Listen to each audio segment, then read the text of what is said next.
ओम नमः पार्वती पते हर हर महादेव। आज हम क्वाड्रिलेटरल का दो थ्योरम प्रूव करेंगे। पहला थ्योरम है sum of the angles of a quadrilateral is 360 degree. तो थ्योरम जो हम प्रूव करते हैं तो स्टेटमेंट के बाद फिगर ड्रॉ करते हैं। यही आपका कोई क्वाड्रिलेटरल है। Quadrilateral A geometrical figure closed with four sides is called quadrilateral. तो हमको प्रूव करना क्या है, जो एंगल ए, जो एंगल बी, जो एंगल सी, जो angle D, that is equal to 360 degree, या फिर 2 पाई भी इसे कहते हैं। पाई का वैल्यू 180 डिग्री होता है। कहेंगे जो let ABCD be a quadrilateral, then we have to prove,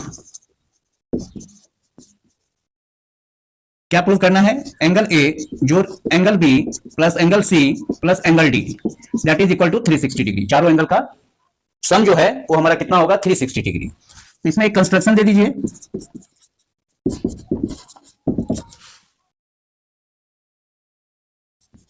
join A to सी, ए को सी से हमने मिला दिया। तो अब ए को सी से मिला दिया तो we get two triangles, one is ABC and other is ACD. अब आइए प्रूफ पर, जिसको प्रमाण सत्यापन जो कहिए। हम क्या देखते हैं, जो suppose that this is angle A1 और this is angle A2, it is C1, angle C1 and it is angle C2। तो हम क्या देख रहे हैं, जो एंगल A बराबर angle A1 plus angle A2 and angle C बराबर एंगल C1 जो एंगल C2। नाउ हम जानते हैं जो sum of the angles of a triangle is 180 degree. In triangle ABC angle A1 plus angle B plus angle C1 equal to 180 degree. This is our first equation. And in triangle ACD ये है आपका, तो angle A2 plus angle C2 angle A1 जोड़ B plus angle C1 equal to 180 degree, यहां पर C1 है, plus angle D equal to 180 degree. अब इस दोनों को जोड़ देते हैं हम बाई 1 प्लस 2। तो हम क्या देख रहे हैं, जो angle A1 plus angle A2 plus angle B जोड़ एंगल C1 जोड़ एंगल C2 जोड़ angle D equal to 360 degree. It implies that A1 plus A2 तो हमारा एंगल A था, जो एंगल A जोड़ एंगल B, यहां पर C1 प्लस C2, तो C1 plus C2 that is our angle C, यहां पर हमने लिखा है। तो it is angle C plus angle D equal to 360 degree. ये आपका प्रूव्ड हो गया। Now second theorem, theorem 2। Second theorem कहता है जो a diagonal of a parallelogram divides it into two congruent triangles. कहता है a diagonal of a parallelogram divides it into two congruent triangles. तो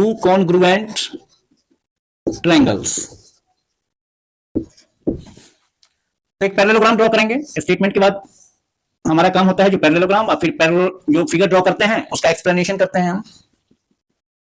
ABCD,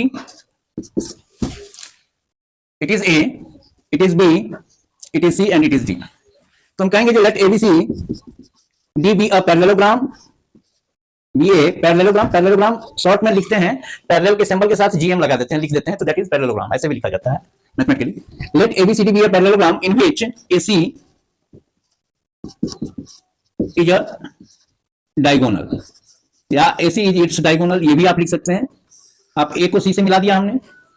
अब हमको क्या प्रूफ करना है, जो ट्रायंगल एबीसी और एसीडी ये दोनों कॉन्ग्रुएंट ट्रायंगल है। तो देखिए वी हैव टू प्रूव, क्या प्रूव करना है, triangle ABC is congruent to triangle CDA, इसको प्रूव करना है।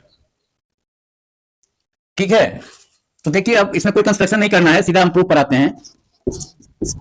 तो ये प्रूव करना है तो इसी दोनों ट्रायंगल को लेके चलेंगे हम। इन triangle ABC and triangle CDA parallelogram है। तो अभी तक हमने पिछले क्लास में पैरेललोग्राम का डेफिनेशन हमने देखा था, जो ये line opposite sides are parallel, a quadrilateral in which opposite sides are parallel, then it is called a parallelogram। हमको अभी तक इसकी जानकारी है। अभी इसके कई प्रॉपर्टीज आएंगे पैरेललोग्राम के, वो बारी बारी से आएंगे। अभी शुरुआती है तो शुरुआत में बस हम इतना जानते हैं, जो ये दोनों साइड आपका जो है अपोजिट साइड्स पैरेलल है, AB parallel to CD and BC parallel to AD, बस इतनी जानकारी है हमारे पास। अब इसके बाद और जानकारी आएगी तो फिर उसका यूज हम जब इससे रिलेटेड जो डिडक्शंस हैं, क्वेश्चन सब हैं, उसको सॉल्व करने में लगाएंगे। तो in triangle ABC and CDA आप क्या देख रहे हैं, जो angle BAC is equal to angle ACD, alternate interior angles, क्योंकि AB पैरेलल टू CD है, AB पैरेलल टू CD है, तो ये दोनों अल्टरनेट इंटीरियर एंगल है। और अल्टरनेट इंटीरियर एंगल हमारा क्या होता है, इक्वल होता है। जब दो पैरेलल लाइन को अगर कोई ट्रांसवर्सल इंटरसेक्ट करती है तो जो इंटीरियर एंगल बनता है तो उसमें अल्टरनेट इंटीरियर एंगल इक्वल होता है। अगेन AC आपका इस ट्रायंगल की भी साइड है और AC ACD की भी साइड है ट्रायंगल, तो AC इक्वल टू AC। और इसको आप ऐसे भी कर सकते हैं, alternate interior angles as AB parallel to CD, ठीक है। इसके बाद आपका ये एंगल इस एंगल के इक्वल होगा as BC is parallel to AD, तो ये अल्टरनेट इंटीरियर एंगल्स है। तो इसको हम कह सकते हैं जो angle ACB equal to angle CAD, ये भी आपका अल्टरनेट इंटीरियर एंगल्स है, एज हम कह सकते हैं जो BC parallel to AD। BC AD के पैरेलल है, तो BC AD के पैरेलल है, तो ये आपका ट्रांसवर्सल हो गया और ये अल्टरनेट इंटीरियर एंगल्स हो गया। अल्टरनेट इंटीरियर एंगल्स क्या है, यही था ना आपका, दो लाइन पैरेलल है, ये लाइन काट रही है, तो ये दोनों पैरेलल लाइन के अंदर होता है alternate interior angle, that is in between the two parallels. तो दोनों पैरेलल के बीच का इंटीरियर एंगल टोटल 4 एंगल बनता है अगर दो पैरेलल लाइन है तो ये जो इसमें एक लेफ्ट साइड का तो दूसरा राइट साइड का, ये इसके बराबर होगा और ये इसके बराबर होगा, ये हम जानते हैं। तो इसीलिए कह सकते हैं जो बाय ASA आपका क्या हो गया, triangle ABC is congruent to triangle CDA। यही प्रूव करना था, जो कॉन्ग्रुएंट ट्रायंगल में डायगोनल डिवाइड कर देता है पैरेललोग्राम का, तो वास्तव में ये और ये दोनों एक दूसरे का क्या हो गया, कॉन्ग्रुएंट हो गया। तो आज के लिए इतना ही, कल फिर दो थ्योरम लेके दो थ्योरम करके 4-5 दिन में खत्म हो जाएगा। ऐसा आपका सिलेबस पूरा टाइम भी आपका कंप्लीट हो जाएगा। Thank you.